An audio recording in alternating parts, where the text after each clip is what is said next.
আমার সতীনের জন্য কিন্তু মিট বক্স বানাইছি, তবে আমার কাছে বক্স না, আমি প্লেটে বানাইছি, এটা মিট প্লেট। হ্যাঁ, আর হচ্ছে আমার সতীন কিন্তু অলরেডি এখান থেকে খাইছে, আর সবাই কইতাছে অনেক মজা হইছে।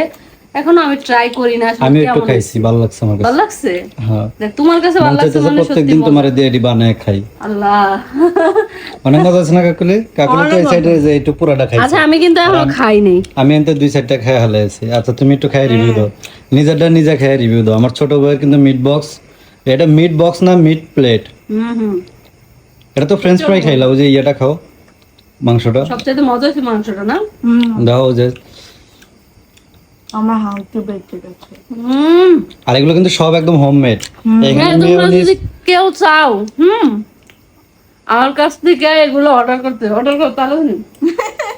আচ্ছা, এখানে যে আপনারা মেয়োনিজ দেখতেছেন, এটাও বাসায় বানানো ফ্রেঞ্চ ফ্রাই, প্লাস হচ্ছে এখানে মাংসটা যে ফ্রাই করা, এগুলো সবই হচ্ছে বাসায় বানানো। শুধু শুধু এই যে লাল সসটা বাদে, টমেটো সস এটা বাদে। টমেটো সস আমি বানাতে পারবো।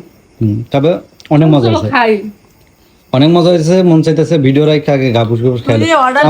অর্ডার দেওয়ার আগে সতীনেকে বানায় তারপরে মানসিকে অর্ডার মিক্সার করে নিই। হ্যাঁ, খাইতে আর ভালো লাগবে। আসো আসো।